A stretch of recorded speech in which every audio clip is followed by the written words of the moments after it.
A blessing and a curse. Quirks were seen all around the world in this universe. On planet Earth, far different than any powers that would ever be seen before. Quirks were what made you you. Quirks determined if you would live a life full of riches and prosperity or live a normal life like everyone else. Almost everybody in this world had quirks. You wouldn't see many people in your classrooms, on the streets, and many other places without one. But were these really blessings? Or was it just a curse? The young Izuku Midoriya, our main character of this story, would soon find out exactly what this meant. The difference between a blessing and a curse. Izuku would be born seemingly without a quirk. But what he didn't know is that there was torture to come. Many kids, many students, colleagues, people that were next to him, people that knew him, would treat him like garbage. His childhood friend, the one that was raspy, maybe had egotistical ideals, but was rowdy at the same time, Katsuki Bakugou, would turn on him as if it was just a snap of the fingers. Izuku would meet more and more people, but once they found out that he was quirkless, it didn't matter anymore what he could say, what he wanted to do, or what he could do. Izuku Midoriya was a nobody, was nothing, pathetic. That's what Izuku Midoriya was, and that's how everyone else looked at him. Izuku would be broken by this, saddened, hurt. He would be on the ground crying almost every single day to his mother.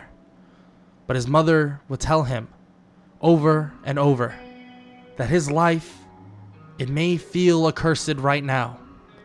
It may feel as if he was cursed by the gods above. But she would remind him that a blessing will always come, especially for the ones who deserve it, especially for the ones who truly matter. Yes, he may be going through horrible things. She knows this. She's even tried to get him out of school, but nothing really worked. No one would look at Izuku as the person to respect.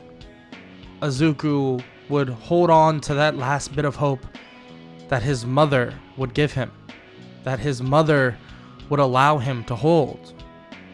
But his curse would continue on, because he was not only quirkless, but soon he would be motherless. Inko Midoriya, the mother of Izuku Midoriya, would die in a fatal car crash soon after Izuku's 10th birthday. And well, let's just say, this kid, this sad boy, Izuku Midoriya, would feel broken, would feel cursed. That's until something happened that next morning.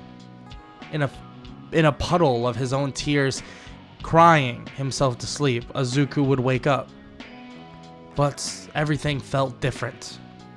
One side of his body felt as if he was overjoyed, perfect. Everything around him couldn't have been more blissful. But then the other side felt dark, cloudy. Everything around him felt horrible. It was as if there was sharp contrasts between two personalities, sharp contrasts between two different lives. How was he supposed to look at this? What was happening? Was this just part of the process of mourning his mother's death? Or was this something else? Izuku would eventually pop into foster care. As a 10-year-old, what were you supposed to do? Frankly, nothing. No one cared about a 10-year-old. They wanted a baby. They wanted a child. 2, 3, max 4 years old. When you got to 5, 6, 7, 8, you weren't coming out of there. You would need a very special case, a very special type of person, or a person, well, that really had a messed up head. And eventually, at the age of 12, Izuku would find that person, but not for the reason that he thought. During this 2-year span, Izuku would show glimpses of things happening. For kids that would cry, children that would be sad, they'd be perked up in a second. They'd be happy. They would be glad. Out of nowhere, Izuku would just walk by, smile toward them, and they would say, "Hi, Izuku," being the nicest kids you've ever seen. The depression, the sadness, all gone. But then you would have kids bullying, hurting others, bullying them for their quirks, their lack of quirks, even bullying Izuku. And for some reason, those kids would go ill, would be in a state of hurt for weeks.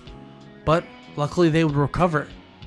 It's as if their curse would wear off.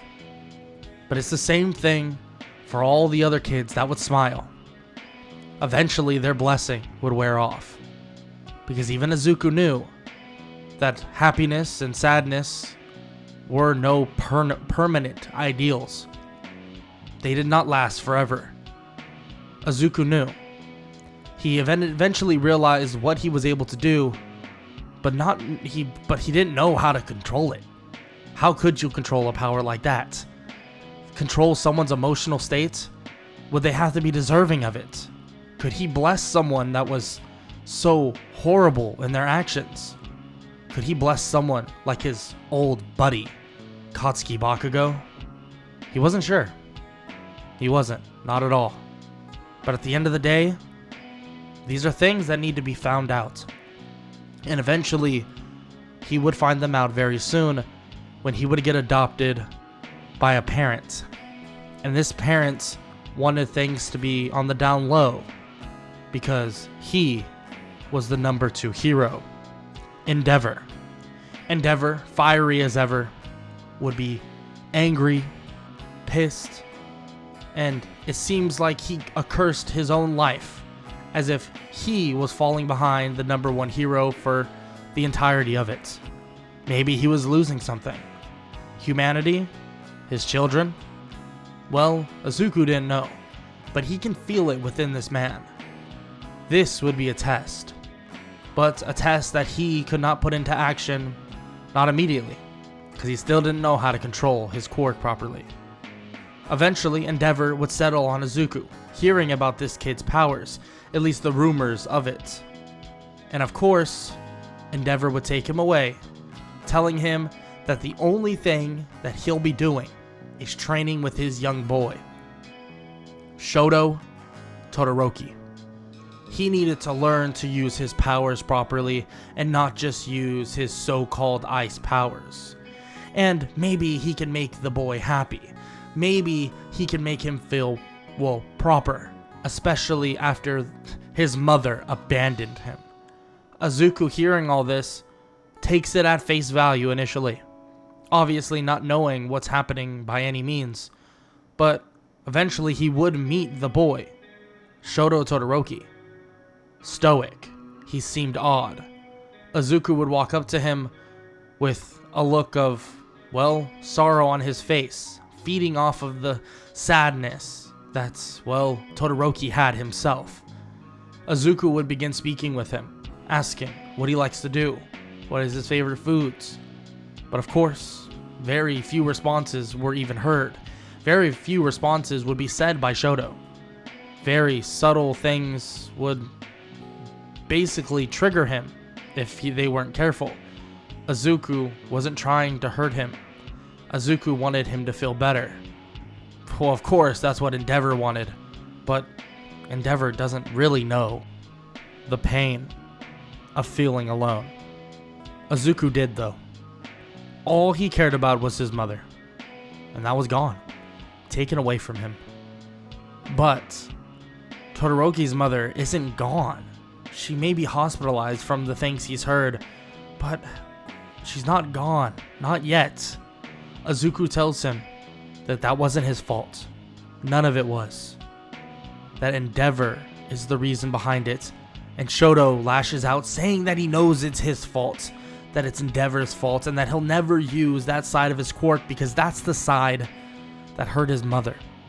That's the side that made his mother hate him. And Izuku would shake his head, saying that his mother did not hate him. Of course not. It's his mother. Izuku would sit down and start struggling to smile, but would break one.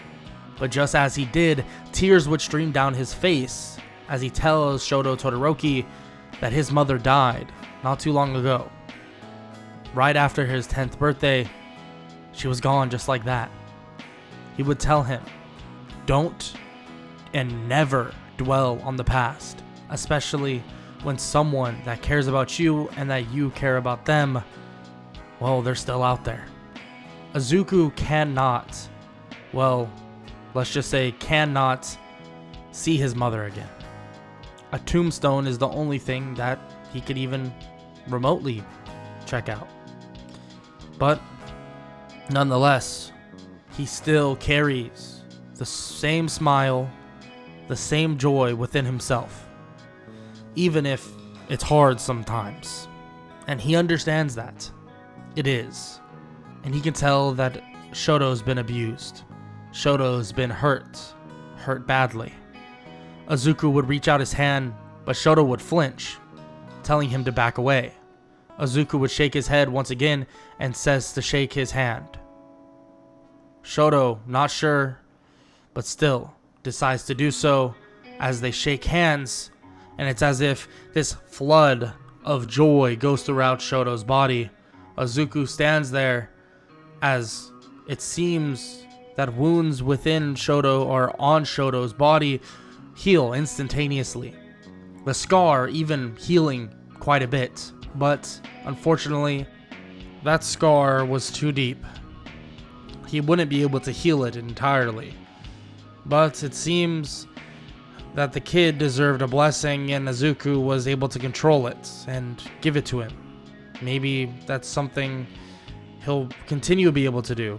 Maybe it's something that he can't control, but still, he's gonna try at least. I mean, he's gone through enough to watch someone else go through the same, so he feels like he kind of owes it to him, at least at this moment.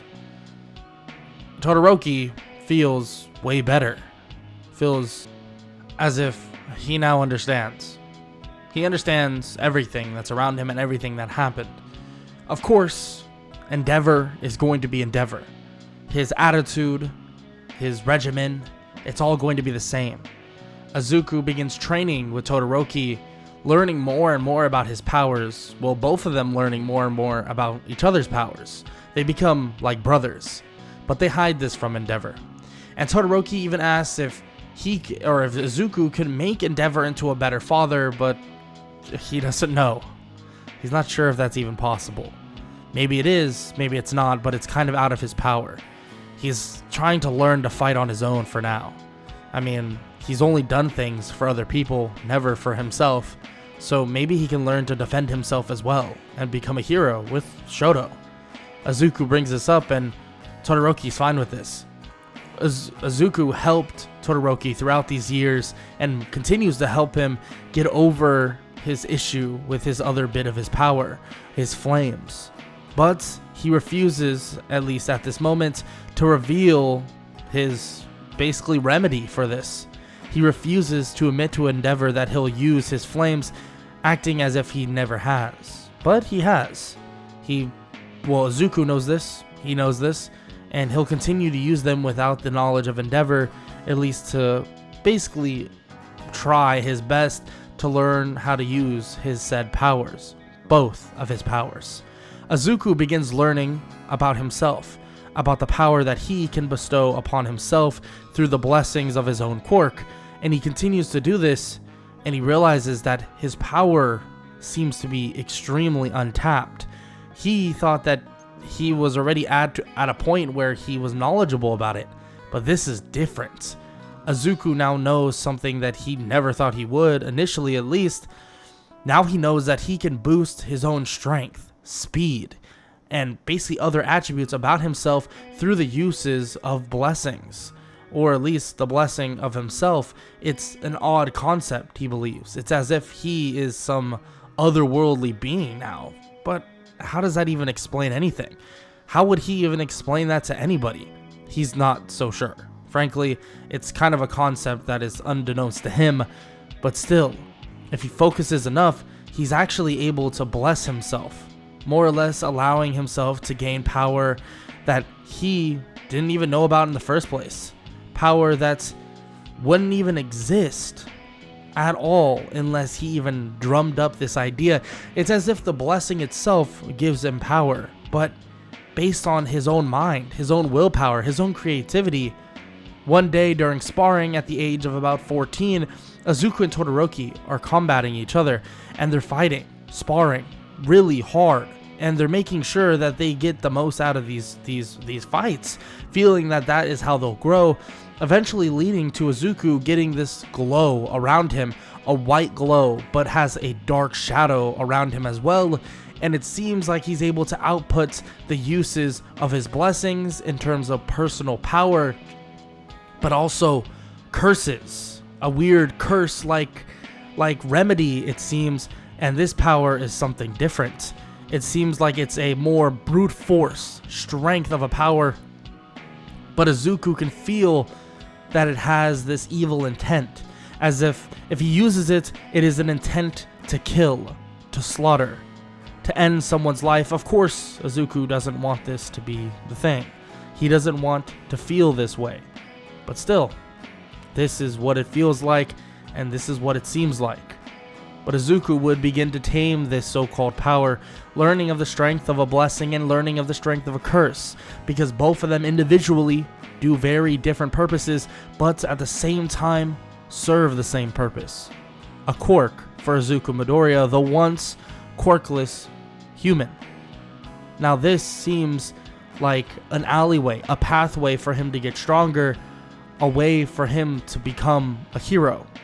But he's not even sure. He gets this feeling during the nights, a dark shadow above him, but then light creeps in and he wakes up in a snap. That's all it takes, and that's all it would be. He's not sure. He's not so sure what the hell is going on, or what's even concluding in these so-called dreams, or maybe even premonitions. But still, he wants to follow the path of the righteous, and follow the path of being a hero, like his idol, All Might. Ironically enough, he may be living and be the adopted son, or technical son, of, well, Endeavor, the number 2 hero. But let's be honest, there is no way Izuku would enjoy being, well, the son of Endeavor.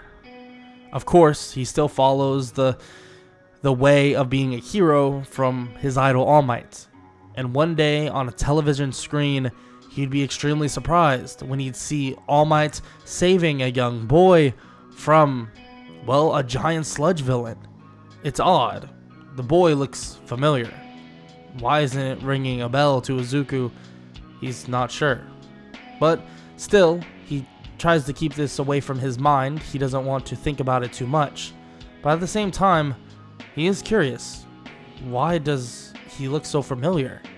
Why doesn't he remember him? Well, this boy is Katsuki Bakugou. All of you probably concluded that already, but Izuku has been far secluded from anybody he's known in his past. Anybody he's known from that type or that during that phase of his life. And now, he lives a different life. One that of, well, a high-tier hero, but he's not necessarily treated like, well, a son. He's treated like a tool. Of course, a way for Shoto Todoroki to get stronger. That's exactly what Izuku is. And there's no beating around the bush on that one. And Izuku knows it as well. Well, nonetheless, Izuku finds this to be the way to the path of power, but also to the path of being a hero. And he would get his chance when Izuku would get recommended with Shoto to Class 1A at UA High School. He would be shocked that Endeavor would recommend him, and of course he would have to take the recommendation exams. And let's just say, he would keep up with the likes of Todoroki, Inasa, and many others that were gifted in that recommendation exam. And there was a reason why Endeavor wanted him to go to Class 1A with Shoto. And of course, they had to take that exam, and Yue told him that, including obviously Nezu, telling him that it's not as simple as just letting the child in. But now that they've seen the potential of Izuku and also Todoroki, they know exactly why he was saying it. Izuku's raw power alone is impressive. Something so fast, so strong. Izuku has it all. But at the same time, he has such a unique power, a unique skill that many others can't even decipher, and it seems like Aizawa himself cannot cancel. Aizawa in the rafters even tried, but it didn't work. He's not sure how his powers, or how Izuku's powers, even works at a matter of fact, but, I mean, why does it matter? He realizes something, that Izuku has basically shown something that nobody else really has. A very unique quirk that can't be explained. That is unique enough to get Aizawa's attention and Nezu's. This allows both Izuku and Todoroki to obviously join Class 1A, just because of how good they are, at least quote-unquote how good they are with their quirks, and Todoroki isn't even using his fire side, in which Aizawa questions him about, but of course Todoroki reveals to Aizawa and Nezu that he's only not using it because his father is watching. He's used it before and has trained it. He has no reason not to, and starting in UA, he'll make sure to basically use it at its most will that he possibly can, in which they're happy to hear, but they wonder why he's doing such a thing. An explanation, Todoroki says he can't give, but he will maybe in the future when he trusts them a little more. Of course, that is fine. They don't need to tell them everything, but all they need to know is that they'll be accepted into UA. And of course, that would be the groundworks of their futures as heroes. Izuku and Todoroki would head back to the Endeavor residence and, well, or the Todoroki residence, and would basically go on with their life as normal. And of course, it would go on relatively just training and same old. Everything that they would do normally, they would continue to do. And eventually, UA would begin. And now, both of their journeys begin with one step through this giant door. Yeah, literally, a giant door. Well, they both walk in, and immediately Izuku sees him. That boy. The same one he saw on the TV that All Might saved. The same one that he just can't put his finger on it. He realizes it. It all comes back like a shock. Immediately, he thinks about his mom, about what she said, everything, about all the kids, about what they said, about calling him worthless, a piece of garbage, everything. He remembers. Such a young kid. Why would they tell him these things? Izuku would remember. This kid was supposed to be his friend. Katsuki Bakugou. Even kids like him can get in. He's seen Todoroki. Kid that was practically tortured in his own home. Brought to think that for himself it was his mother, or it was his fault that his mother left. No, he realized that it was his father's fault, but mistakes will be made, and mistakes were made. But this kid, he was gifted everything. A quirk, and one strong one at that, and a loving family. How could they be the same? They're not the same. They're different. So different. So, why? Why is he allowed to be here? Izuku thinks about all of this. Todoroki taps him on the shoulder asking if he's okay, and he would lie, saying that he's fine. He would go sit down, and Bakugou would stare at him, wondering the same thing. How did he get in here? And how is he here? And what is he doing here? And what's going on? He hasn't seen him for years. I don't know how. He can't even recount how long it's been. 5 maybe? 8? Maybe longer? He doesn't know. He hasn't seen his childhood best friend, quote unquote, for a long time. But he doesn't say a word. he remembers everything they called him back then. Maybe it's a matter of him not wanting to own up to it, or maybe it's a matter of him still believing it. Izuku Midoriya was always the loser kid without a quirk. Was always the kid that was cursed. A kid that didn't have a quirk and, well, never would get one. So how the hell did he get in? He would contemplate this while sitting down. Eventually, Aizawa would enter. He would tell everyone to shut up, telling them all to be quiet immediately, that this is no time for mingling, that this is time to show what they got. A test, an assessment. That's exactly what they'll be doing instead of this, well, this BS called orientation. Something to build the kids up, praise how good they are, congratulate them on making it to UA. It doesn't matter. Aizawa makes that clear. Orientation is useless. They're just, well, useless entirely. The fact that they need to be praised is something idiotic. UA is the top of the top. There is no being praised anymore. You're here with technical equals, or at least that's what they're going to prove right now. He tells all of them to get on their PE uniforms and head outside, because they have a job to get done.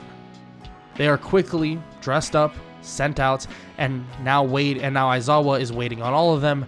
As they all arrive, Aizawa explains, there's a test, a ball throw, and this is going to be exactly how your middle school exams were, or at least physical exams were. You would throw a ball as far as you can, but in this regard, you need to throw it using your quirk as far as you can. He then calls for the Pomeranian, the blonde-haired boy with dynamite in his hands, Katsuki Bakugou, telling him to hurry up and get up front. He was the first place in the entrance exam, the class representative, right? He throws Bakugou the ball, and Bakugou winds up, gritting his teeth, and he screams, "Die!" And the ball goes launching further and further and further, going about 900 meters. Everybody oohs and ahs, and many begin to think how fun this is going to be. Todoroki, with a slight smile on his face, but the smile disappears, knowing that this is a serious test, and he can tell that there is more to it than that. He looks toward Izuku, and his face hasn't changed. Straight-faced, serious, and it seems like Izuku has come to the same conclusion. Aizawa would turn, telling everybody that this is no fun and games, and if they want to make it fun and games, you might as well put a challenge on it, because who doesn't like competition? Aizawa explains to them that whoever gets last place, everything will be scored, and whoever gets last place overall will be expelled. And if they don't all try their best, he'll just expel all of them. Because frankly, the scoring in this entrance exam, or all the entrance exams, is BS, and this is the true test. In front of him, and in front of a teacher of UA, someone, a pro hero that's done it before. Aizawa then looks toward Izuku and basically snaps his fingers toward him, telling him to follow him and come do the same thing. He can tell that Izuku knew that this was coming, and he even kept a straight face the entire time. Straight to business. Aizawa says he likes that, but he needs to see if he's capable. Izuku grabs the ball, and in a rush of power flows through him, and a dark aura would appear, but then disappear instantaneously. Izuku would then light up the ball as if it was glowing this white color, and he'd launch it.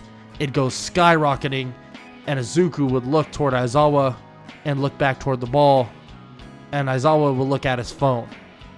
2,000 meters. You know what, kid? Now that's something. Impressive. Now, all of you think that this is some joke. Our good buddy here, Izuku Midoriya, is not taking it so lightly. So, who wants to get expelled? Izuku Midoriya is out with his class and currently doing a quirk assessment. Yes, this quirk assessment seems to be relatively easy for the top of the class, but for everyone else, it seems like a struggle to make sure you didn't get last place. Izuku begins to blow everybody out of the water. He's gotten control in his core to a certain extent, but he does realize there is a bit of a stamina drain and also just an energy drain every time he uses it. He watches his good friend, or maybe even arguably his best friend Shoto Todoroki, blast through the competition as well. Really, the only competition he has is, well, Katsuki Bakugou and his good friend Shoto Todoroki. They continue on, and Izuku uses his bless quirk mainly to basically empower himself with strength, speed, endurance, and basically any type of quickness. Izuku would continue doing this and would eventually win. He would realize, though, he needs to keep a level head. Every time these thoughts of how much he despises some of these people, especially Bakugou, it seems like his powers go down and his curse powers go up. It seems as if the blessed to curse ratio is based on his emotions. He didn't really think about this, but now it kinda makes sense. When he was in foster care and he was looking after other kids and trying to help them out, he was trying to keep a positive mindset for them. Watching these foster kids that were younger than him cry, be sad, he didn't want that for them. So he was able to keep that mindset up, and guess what happened? His blessed powers accelerated immensely. So this would explain exactly how he was able to basically make everyone feel better. With that said though, Aizawa would watch as the quirk assessment is now done. With Izuku on top, Shoto at number 2, and Bakugou at number 3, Aizawa shows a big screen with all of the numbers. Looking down to see that Hagakure, the invisible girl, is the one that is in the very last place. Of course, he reveals that nobody's actually going away, and nobody's actually getting expelled. It was just a logical ruse. Momo Yaoyorozu tries to say, or basically act like, or basically say that she knew that this was the case, and didn't know that everyone else was clueless. But Izuku has a weird feeling. He feels like this wasn't necessarily the case. He felt like Aizawa just decided on a whim to, well, let them off easy. But that's not necessarily true either. Aizawa wasn't letting them off easy, he just wanted to truly see what they had in store, and felt that Hagakure wasn't even a person that needed to be expelled to more or less improve to a certain extent. But of course, he makes it pretty clear that once they get complacent, and if they get complacent, he will spin their heads faster than they can possibly think and boot them out of here as quick as possible. That's exactly how he feels about it, and that's how everything will be executed. He makes that abundantly clear and tells them all to wash up, get ready, and they'll be headed over to the last little bit of orientation. Of course, they do just that, and Izuku ends his day and heads off back home with Shoto. He begins speaking with Shoto, asking if maybe they should do what basically he was thinking about this entire time. Shoto asks what was he thinking about, and Izuku says to go see his mother. Shoto immediately is basically confused at why he said this, but of course Izuku knows.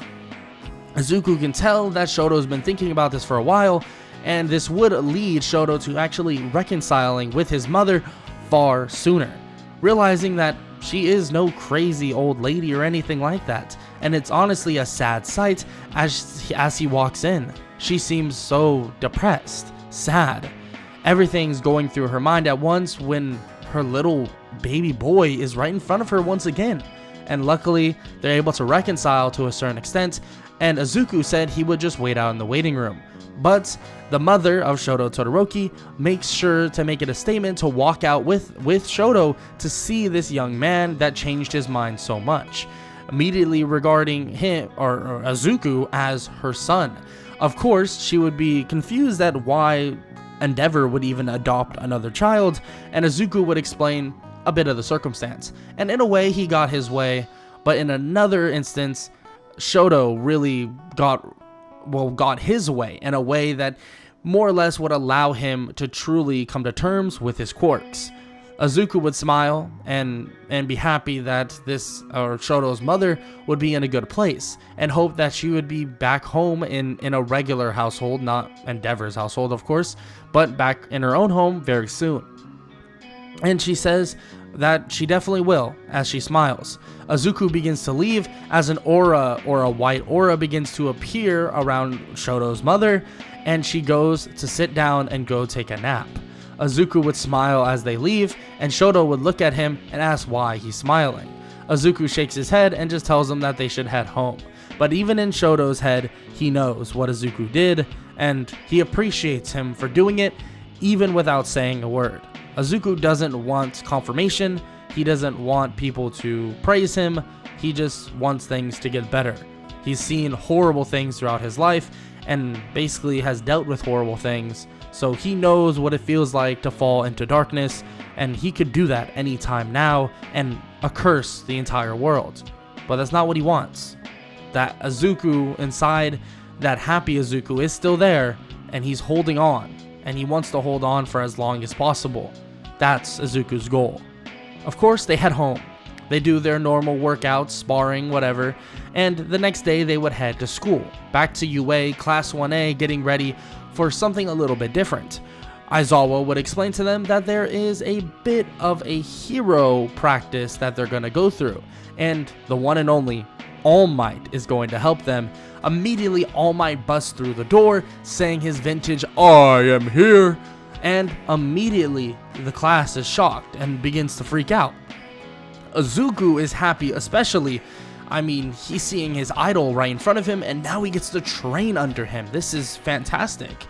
They all head out, get on their hero outfits, in which Izuku had basically done, obviously not by his mother because she tragically passed away, but it is basically taken off of the design from his mother, a design that she basically was sort of coming up with, but then also saw Izuku's notebook that in advance he's been drawing, so she tried to touch it up a little bit. Of course, the amazing people at UA and the people that make these costumes knew what to do in terms of their own touches, and we see a more ominous version of Izuku's outfit, a more darker version, but still has the green accents, and also a more green coloring too. But still, it has this darkness upon it, and at the same time has a mask that covers half of his face, but also that covers his eyes, giving this basically dark eye look that Izuku wants. Of course, this leads back to an idea that Izuku feels like he's been going through and has always gone through. He lives in this darkness. He has for a while, but even though he looks frightening and looks scary, when the mask comes off, he's just himself. That's all it is, and that's all he needs to feel like. Izuku would continue on, and other people would question why his costume choice is this, but he would explain to them in short that his power is more or less a blessing and a curse, literally, so it's kind of a version of saying this. He looks dark and ominous, but at the same time, this is a hero outfit, someone that is supposed to bring the light. So everyone is kind of like shocked by this, thinking that this is pretty poetic in a way, but nonetheless, they head out to All Might and begin hearing what their next step is. That next step is hero training. A hero training that would involve 1-versus-1 combat. Izuku is happy to hear this, and just as All Might is explaining, someone steps up and says that he wants to be the first one up, and he wants to call out someone. Izuku watches on as Katsuki Bakugou steps in front of All Might and points straight toward him, telling him that Izuku Midoriya will be his opponent. Izuku looks at Bakugou and makes sure that he keeps a level head. Stay calm, stay balanced. That's what he tries to do, and that's what he's going to do. Izuku walks out with Bakugou, and All Might makes it abundantly clear that it's a simple 1-versus-1 fight, like a sparring match, in a way, but just with different terrain. The terrain is all useful and you can use it all, so whatever you'd like. And with a simple countdown, the fight begins between Izuku Midoriya and, well, former friend Katsuki Bakugou. They go charging at each other, Bakugou flying in at insane speeds, immediately shooting a blast of explosions toward Izuku's face. Izuku able to dodge relatively easily, countering with a punch himself, sending him flying toward one of the buildings.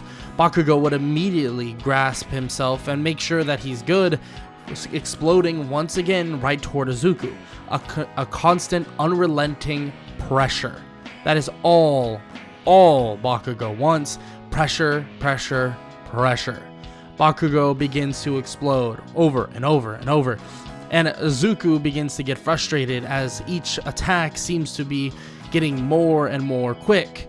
But he's able to then reevaluate the situation, empowering himself more and more, landing a clean punch to the stomach of Bakugou, grabbing his arm, sliding underneath him, and slamming him on the ground.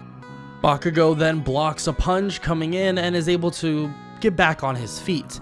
The fight continues on, and frustration begins to boil over Izuku. Each punch, he feels more and more pain to himself. He lands a punch to Bakugou's chest, to his arm, to his leg, a kick to his face. All of this is just feeding into his anger, and he's hearing these small little voices in his head. Hearing, why? Why did he do it? Everything he is trash. Izuku begins to hear voice after voice. Temptation of killing Bakugou, taking his life away, seems to be boiling over in Izuku. Curse, curse, curse. That's all he can hear. He begins to reach out toward Bakugou, and his eyes begin to go black entirely in his hero suit as he grabs onto Bakugou's neck and he begins to choke Bakugou. He begins to squeeze harder and harder as this black aura begins to basically show up all around Izuku, but then he drops him. Izuku then makes his aura go away and he's now balanced once again, but Bakugou is laying there unconscious on the ground. Izuku picks Bakugou up and takes him back to where All Might and everyone else is, and they're all staring at him in complete shock. Izuku looks at them and says that he knows. He lost his temper, and well, this happened. He apologizes and says that they can look at him however they want. A monster, a hero, or someone that's just fucked up. And immediately he then tells All Might that he'll be taking Bakugou to Recovery Girl as he drags him away and brings him over. Izuku would then take a bit of a stroll around the school, leading Izuku to running into somebody that he didn't know very well, but he would bump into a boy by the name of Hitoshi Shinso and apologize for running into him. Shinso would say that is just fine and ask if he's the boy from, well, Class 1A. Izuku would say yes, but just as he says this, it's as if his body went limp and Shinso was gone, and then he woke up. It was in a matter of a split second. Shinso didn't want to talk to anybody and just walked away, but showing something that Izuku didn't even know, well, he could do. A quirk that is extremely powerful, but he doesn't even know where he is in terms of what type of hero class he's in. Of course, later on, he would go back to class with Aizawa and ask about a boy with purple hair, and Aizawa would have no idea what he's talking about until he realizes, oh, that one kid from General Studies, Hitoshi Shinso. Immediately, Izuku has a name and asks about him. Where is he? He's really in General Studies? Why? He then explains to Aizawa exactly what happened, and Aizawa is shocked to hear this and begins to tell him that, look, that hero and hero schools aren't quite up to date. A quirk like that would be beneficial and extremely powerful in a work setting, especially in a hero setting, but unfortunately, the school formula is kind of stupid. They talk for a little bit, and then Izuku is sent home with the rest of his class. And of course, everyone begins talking about what happened. Chatter about Izuku and what he was thinking when he had Bakugou up there, choking the life out of him. Well, Bakugou, why would he do that? Yeah, they know he's a hard ass and he's not the nicest person, but what would have forced him to do such a thing? This conversation would spill over to the next day. And of course, they would get some answers.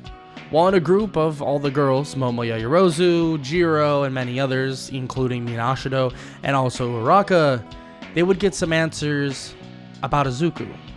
Actually, from Todoroki. Todoroki would overhear this and tell them that Izuku is coming in a little bit late, but they shouldn't be talking about this at all. Izuku has been through enough. He might have shown some hard or tough guy attitude, but he won't stand for them talking about his brother. Immediately they're all shocked, but they look nothing alike, and he makes it clear that he's adopted. Izuku's mother died when he was young, and he was bullied all his life for being quirkless. Todoroki looks at them and says not to say another word and not to bring it up to him, but there's a reason why he acts the way he is. Now, who do you think bullied him when he was quirkless? Or, well, who do you think was one of the people that really made his life hell? Todoroki would walk away, and he just felt the need to protect Izuku. It seemed as if Izuku always protected him, made his life better. But Izuku never made his own life better. He never blessed everything around him so that his life would be perfect. He's not rich. He's not famous. He's not a pro hero already. He's not in a perfect situation. Why? Why is he not blessing himself? Other people only. Of course, he gives himself power using his quirk, but that's completely different. Todoroki doesn't know, but he wants to make sure that Izuku is fine, good, and he makes sure that his brother is okay. Of course, this would lead to Izuku heading back into class and not many people even talking about it. Some would even apologize for the way that they looked at him. And Izuku says that it's completely fine. It's not a big deal. He's sorry for being so stern and kind of mean looking when he said those things. He didn't mean for it to go that far, but he just wanted to basically have them realize what he was thinking and what was happening. Of course, Izuku just sat down and began waiting for Aizawa, but what none of them knew was that something was coming. Something was on the horizon. Aizawa would tell them that they have a brand new way of training, rescue training, the USJ. He would tell them all to hop on a bus and they would head over. They did just that. They began speaking about Quirks, who's the strongest, but all of this would come crashing down extremely quick, faster than they possibly could imagine. Life isn't so simple. Izuku knows that, Todoroki knows that, and maybe some others, they know that. Well, someone in that class, of course, knows that. But life, especially as a hero, is the furthest thing from peaceful and the furthest thing from, well, fun. Izuku and the rest of his class would arrive at the USJ. They would walk in, and Pro Hero 13 would greet them just as normal. But when they do enter the building, everything begins to shut down, everything begins to change. An overwhelming fear or feel of darkness begins to, well, overwhelm Izuku. Izuku begins to get chills down his spine, skin crawling as if there's spiders on his arms, and he begins to itch, scratch, and then he realizes something. Something is coming right now. He looks at Aizawa and tells them that they need to get out of here now. Call for backup, something. Aizawa looks to Kaminari and he says no. He can't call anything. It's not working. Izuku looks toward the middle and he sees at the bottom where there currently is a fountain. Izuku can see a portal open and villains begin to pour out. Izuku begins to shake, tremor, and Bakugou walks by looking at him oddly, asking if he's scared. Immediately, Izuku looks toward Todoroki, and his eyes grow wide, and he shakes his head. Todoroki begins to think that maybe he is scared. Maybe he's petrified. What's going on with him? Immediately, Izuku is no longer next to them. He's gone. Immediately, right in the middle of all of the villains, as a dark aura begins to appear around him, he stands in front of every last one of them. It's weird. He can feel every piece of dark thought, every darkness, every horrible thing they've ever done, and all the reasons they've done it for. But there's one that makes him crazy, that makes him driven, almost insane. He can feel the maliciousness alone because of it. The guy with the hands on his body. Izuku, in his head, is pointing and looking straight at him. This man, in his eyes, Tomura Shigaraki seemingly is a normal person. A person that's been broken. Why was he broken? Well, not only did All For One, or whatever malicious monster that's up there, took him under his wing, not only that, but his hero, idol, someone left him to a family that didn't care. Izuku can feel all of this, all of this. All because Shigaraki has a curse. That is his curse. Abandonment. They let him go, took him away, treated him like garbage, said he couldn't be a hero, threw his dreams aside, and then that one man, that one evil man, took him over, brought him in, treated him as if he was powerful, treated him, well, in a way that would force him to do things that All For One would want.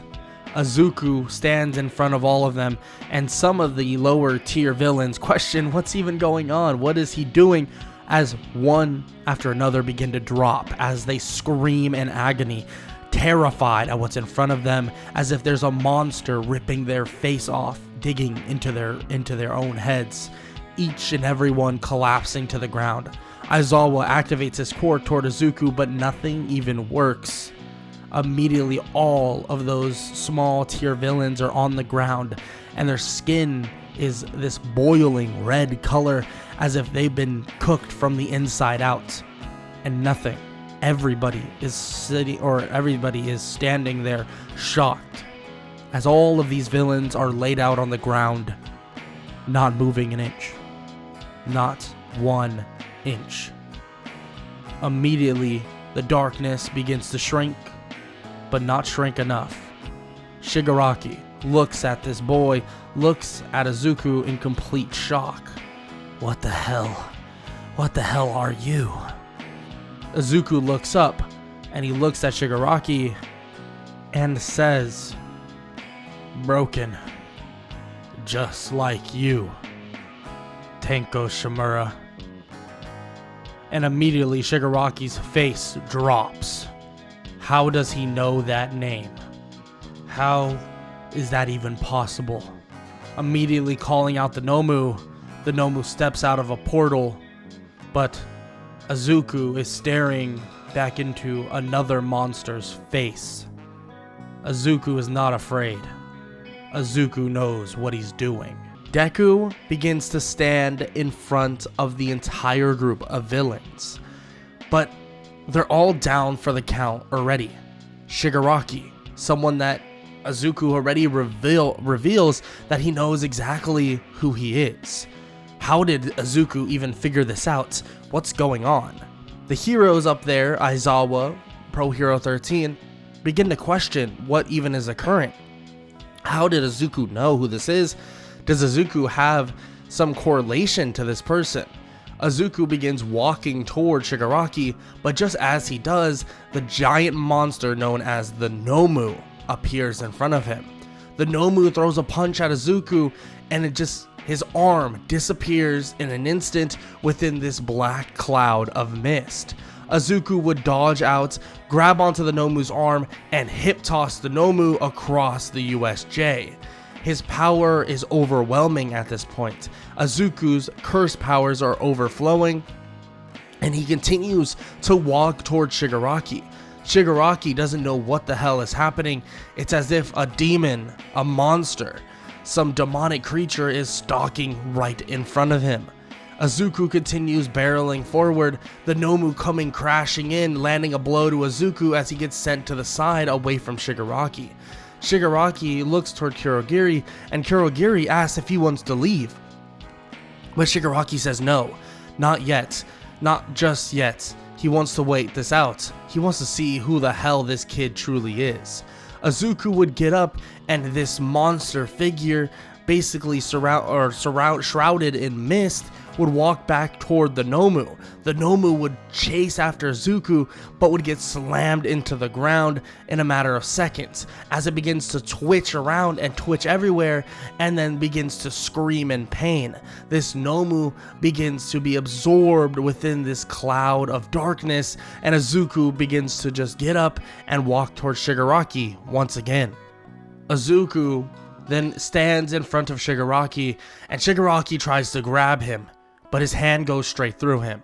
The mist, or the dark black mist, surrounds all of them, including Kurogiri, and Izuku stands within it right next to the both of them. I can feel the pain in both of you. You especially, Shigaraki. And this one, Kurogiri, the one that helps you. He's dead. How is he standing? Izuku acts as if he's some brand new person. The curse quirk has now taken over and is now basically absolving his personality. Izuku though knows that he needs to bring his blessed quirk to balance out his strength and to not lose complete control over his quirk. Izuku stares toward Shigaraki and then reaches out toward him. Shigaraki grabs his arm, but his quirk isn't working. Izuku's not dying. Izuku begins to have this aura, this white aura, surround both Shigaraki and Kurogiri, and Izuku can feel all of the pain that they felt. But Shigaraki's face and Kurogiri's face begin to look complete and utterly shocked. What's going on? What the hell is he doing? Shigaraki begins to calm down. He sits on the floor and looks toward Izuku as if there's some magical person in front of him. Kurogiri begins to basically twitch.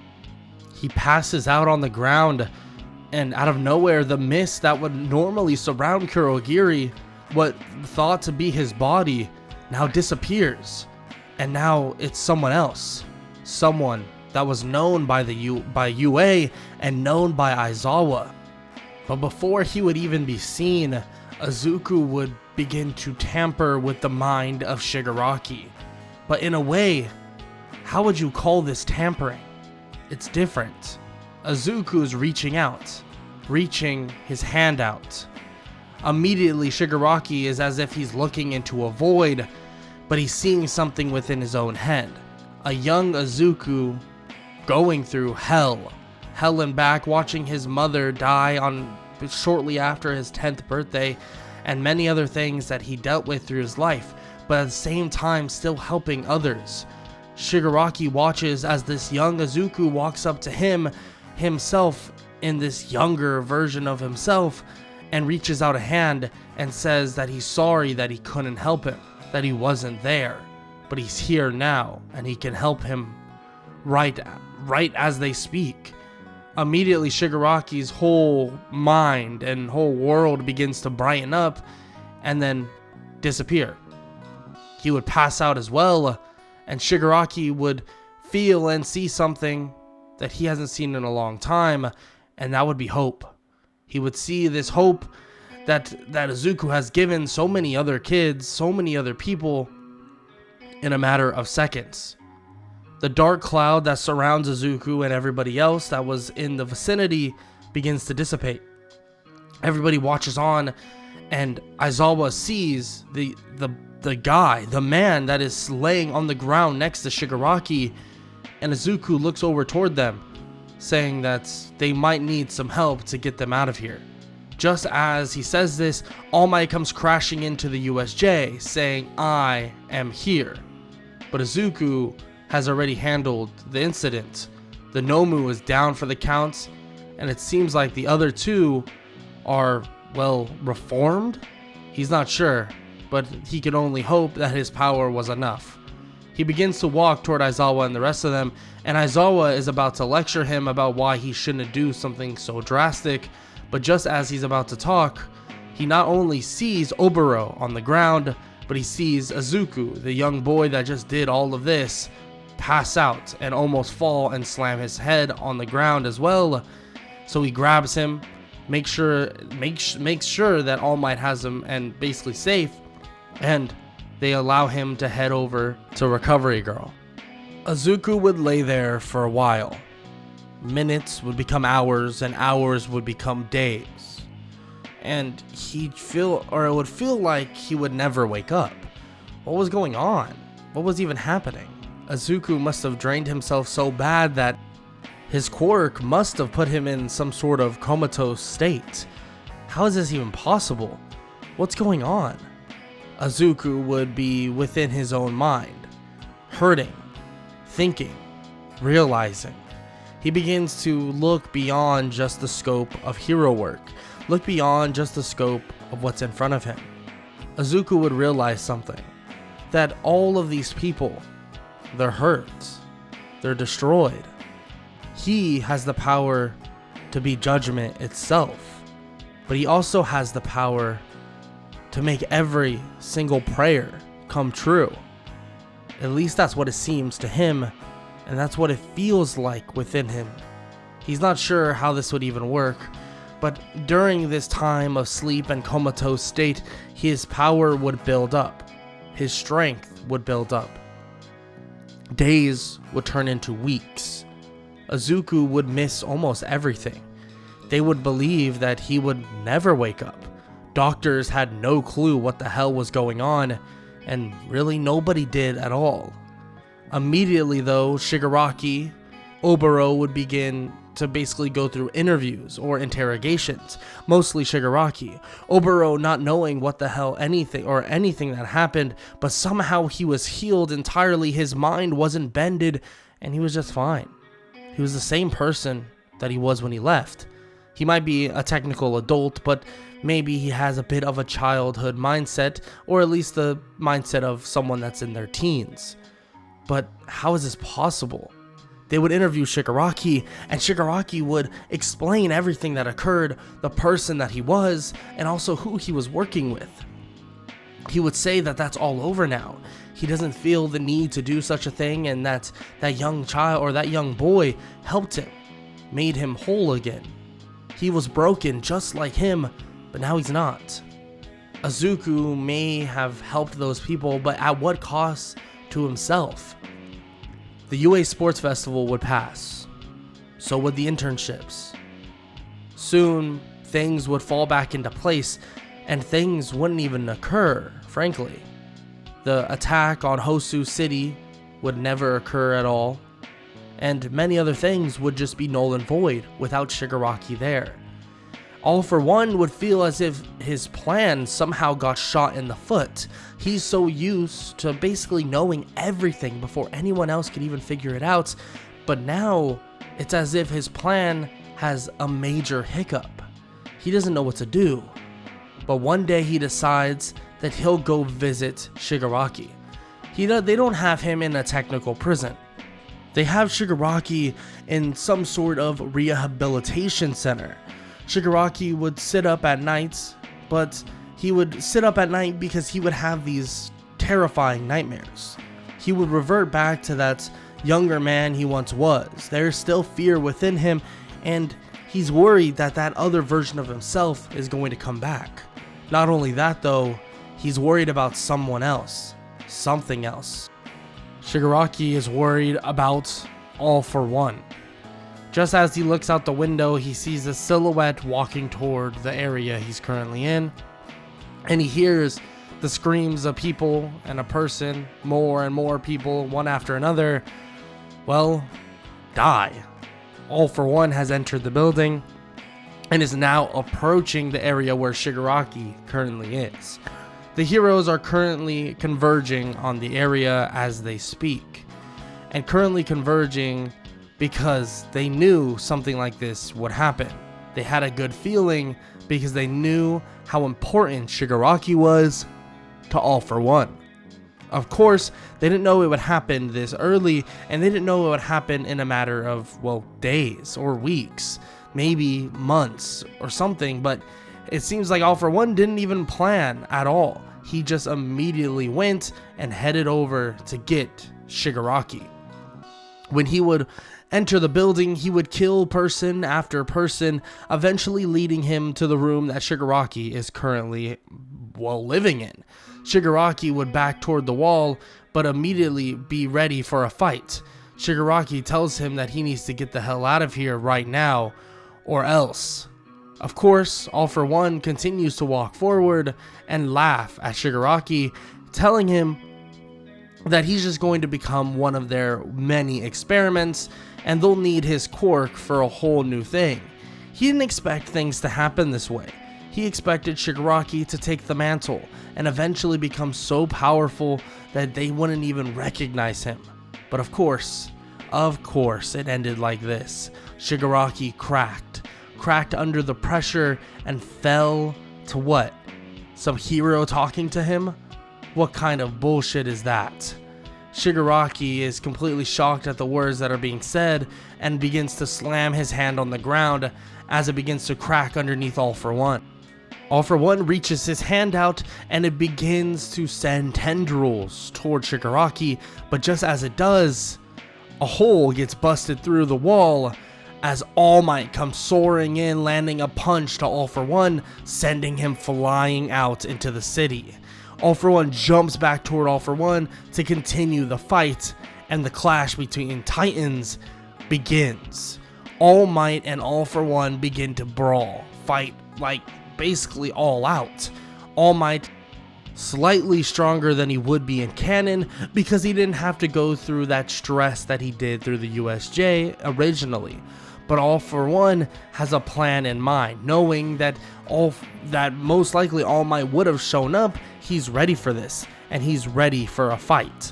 The clash between these two titans begins to send shockwaves. Other heroes are forced to just watch. They're not able to even help. But back at UA, Recovery Girl is currently sitting in her office watching, All Might fight All For One, and she's staring at the screen while Izuku lays there still in a comatose state. But it seems like every single punch that goes on during this fight, Izuku himself is reacting to now. But Recovery Girl has no idea what's going to happen.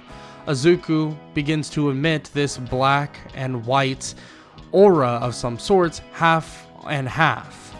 He immediately, though, just calms down. It absorbs back in his body, but then it covers him instantly, and Recovery Girl hears a large thump, but then runs in the room to see nobody is there. Izuku is gone. Recovery Girl begins to call the other heroes currently at UA to keep on high alert and see where Izuku went, but just as she's saying this, she looks at the screen. Izuku Midoriya is on the battlefield, currently in his hero outfit, staring down All For One. Izuku then hovers over toward All For One and immediately grabs him, slamming him to the ground. All Might tells the young Izuku to calm down, that whatever's going on, he needs to let him handle it. Izuku says that he doesn't care. He'll help All Might defeat All For One, and he'll take whatever repercussions are ahead. Izuku reaches out his hand as all of this black mist begins to swarm All For One, pinning him to the ground. It begins to constrict him, pushing him toward the ground, basically seeping him deeper and deeper to the point where his head is the only thing outside. Izuku walks up, pulling the mask off of All For One, and steps on his face, and eventually grabbing his face as well and forcing him to pass out entirely. Izuku would then head towards Shigaraki and ask if he's okay. Shigaraki luckily is fine, and Izuku would then walk out the hole in the building as heroes begin to surround him and many others. Izuku tells them that this opened his eye. He's heard the bad, he's heard the good, and it seems like he's heard it all, and he's over it.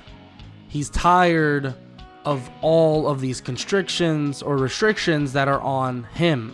He's tired of feeling as if there needs to be a burden upon hero society, but he believes that everything could be lifted. everything could be taken care of. Izuku begins to lift All For One using his power, and a white aura appears around him, and in a matter of seconds, All For One is laying on the ground but awake, and his personality is entirely different. Izuku stripped away all the anger, stripped away all of the horrible things All For One wanted to do, and now made him into a proper person of society, blessed him with what Izuku believes his family maybe would have wanted in the past. Izuku tells and looks at all the heroes as he says that he could fix everything. He could change it all. He may have been cursed himself, but his quirk is a blessing. Izuku tells them all that if they try to stop him, that it will become an issue, that it will become a problem, because he knows what he has to do now. He can fix hero society and fix every single villain out there. In a matter of seconds, Izuku is covered by his own aura, a dark misty aura and a white misty aura, and immediately would disappear into nothingness. Everybody would be shocked and not knowing where Izuku even went, but he's out on his own in a new place, and a place that he can hold out for a little bit. Izuku has made his decision.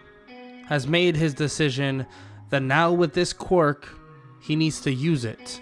He needs to use the blessing that he can give to everyone in this world and create a world with just peace. Will that even work? Is he even able to do something like that? What kind of strain would this put on Izuku, especially being a young kid? He's putting a burden on himself that nobody in this world would even want to put upon themselves. But he decided to do it anyways. He wants to fix everything, and it all starts now. And it all starts with one overhaul.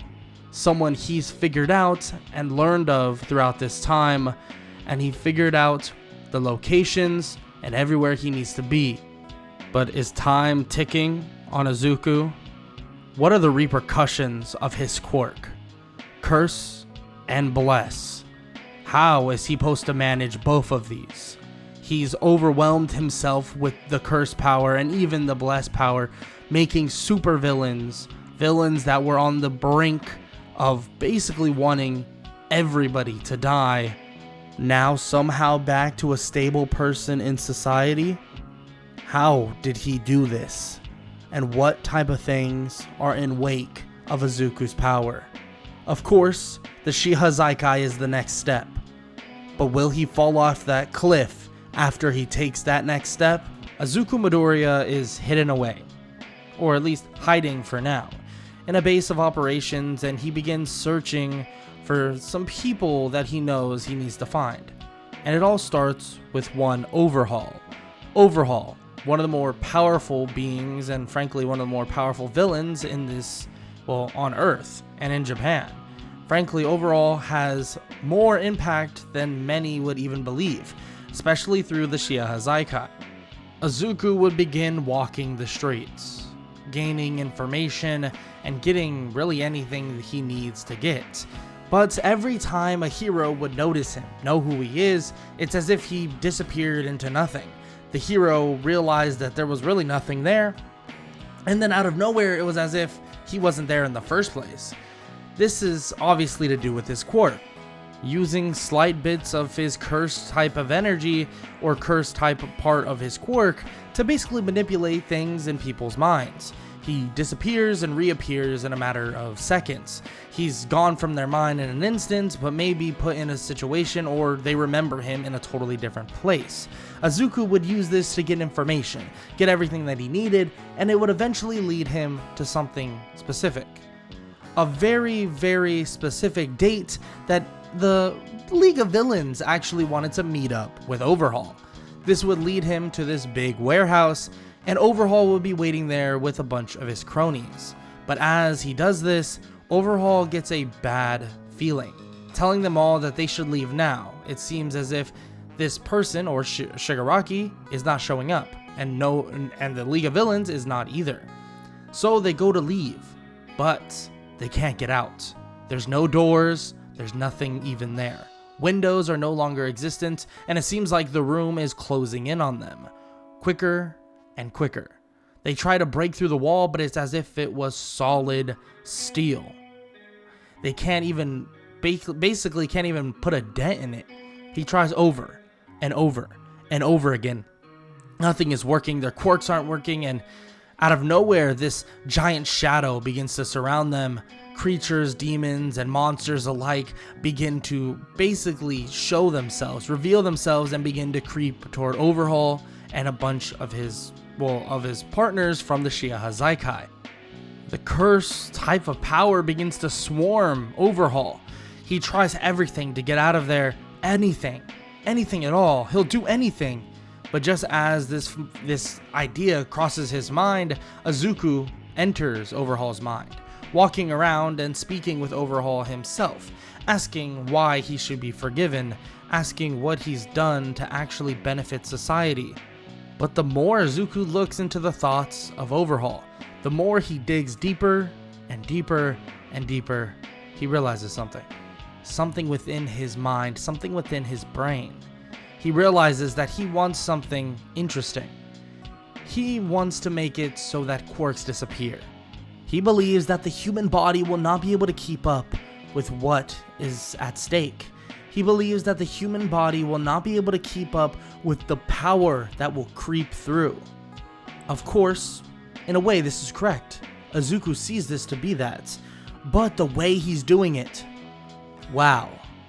Hell should be brought to him, and he should be dragged down into the depths.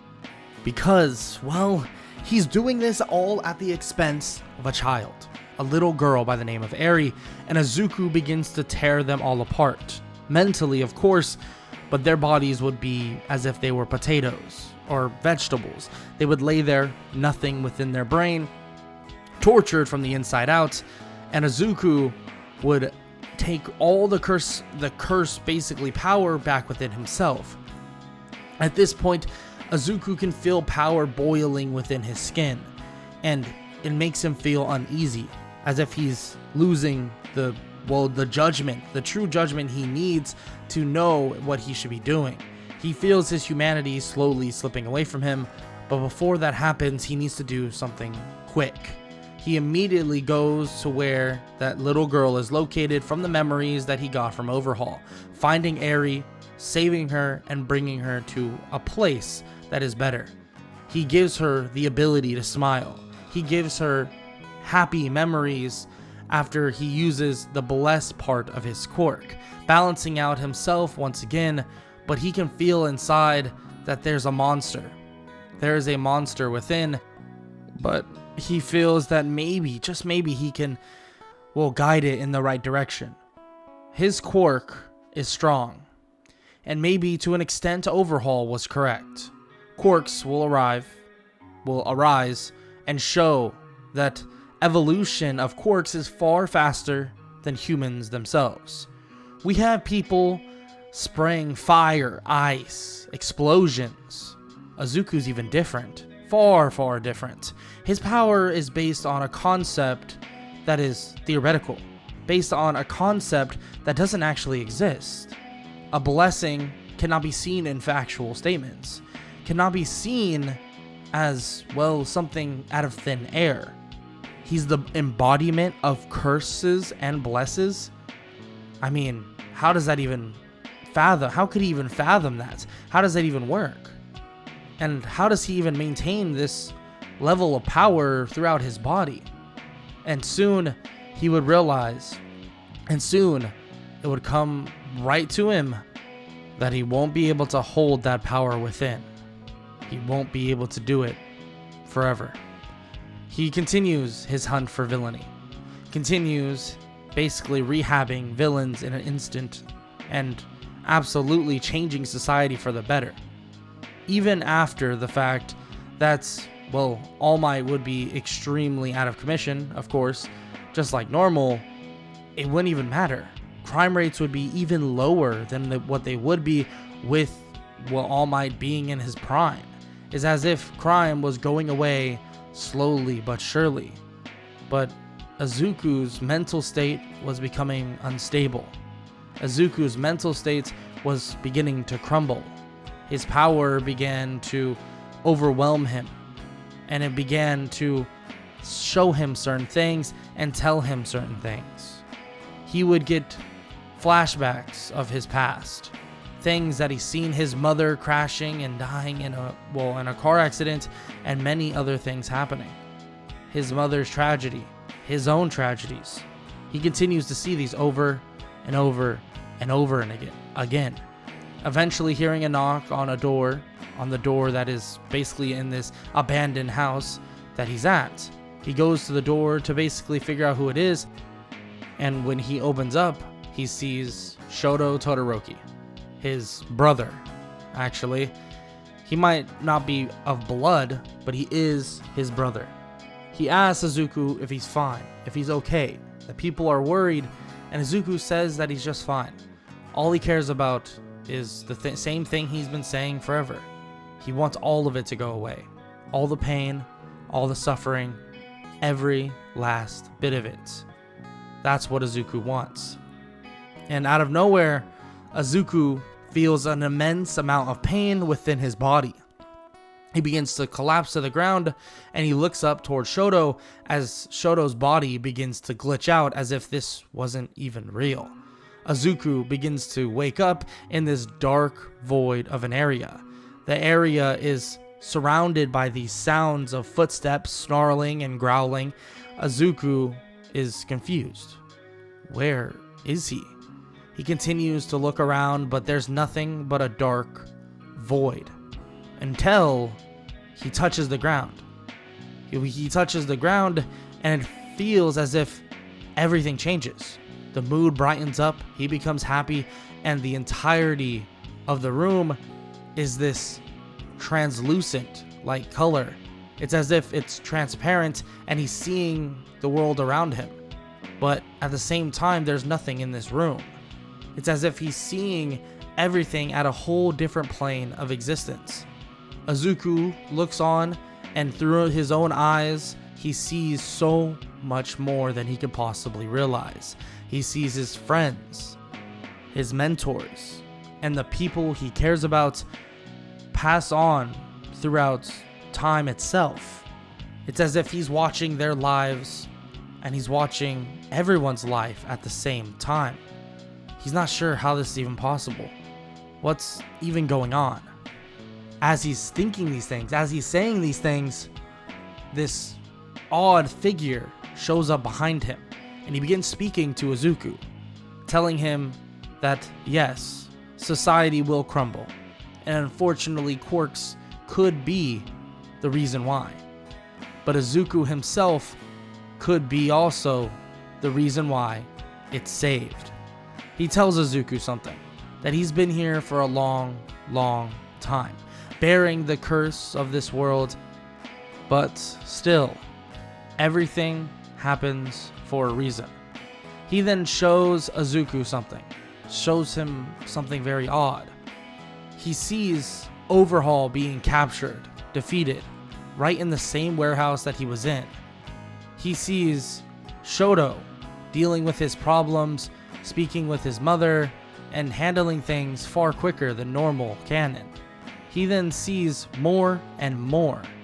He sees his friends, or his so-called friend Bakugou, well, being nicer to people, understanding the words he says, but then he shows up at a graveyard. Something odd. And immediately the figure behind Izuku tells him that the power he had, it might have had an option to give curses, and it might have been a blessing. But it wasn't a blessing for himself, and it wasn't a curse either.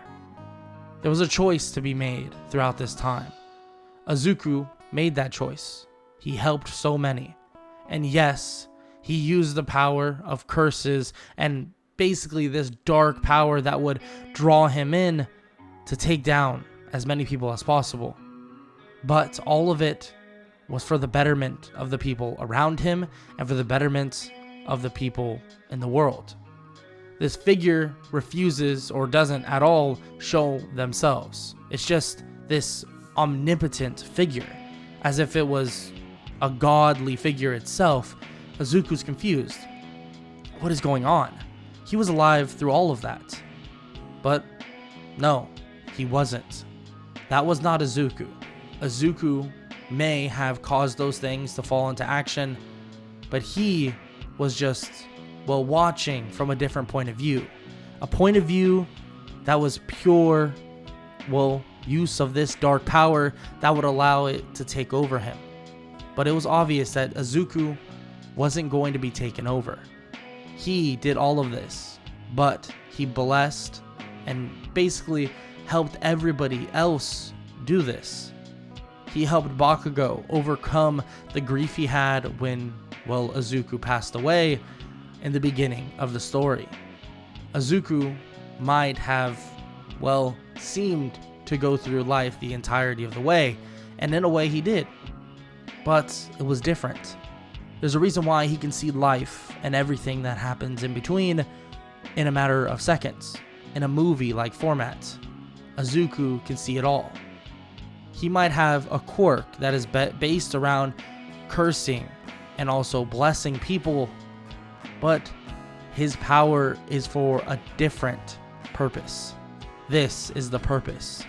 Izuku looks around and sees everything, sees it all, as if he's seeing everything at the same time, and maybe he can truly help and save everyone. Izuku would look back once again, and he would see his mother with a brand new family, the mother that he thought died, and that he lost her forever. The horrible things he had to go through initially. He now understands. He gets it. He's sad that he won't be there with them, but this is what he wanted in the first place. He's always been like this. All he wants is for them to live in peace, and all he wants is for the people he cares about to live on. And that's exactly what's going to happen. And Izuku would watch over them and continue to do so throughout this time. And he would watch on for generations after generations, because as he watches and as he sees everything unfolding, he feels a connection. And he feels as if all of them are family, allowing himself to bless everybody he possibly can and allow this world to be crime-free in a place of peace. There are many versions of this Izuku. Of course, there's infinite amounts. This version of Izuku took the high road. Many others didn't. Many others lost and were consumed by the power and allowed their emotions to overtake them. And that grave that Izuku lays in, well, it wouldn't be filled, because he would be alive using the power of curse itself. But this Izuku is different. Through the heart and soul of everything, Izuku has now transcended the world itself. And now he can watch over everyone, all at the same time. All because he was cursed with a quirk that he didn't want in the first place, but it ended up being a blessing.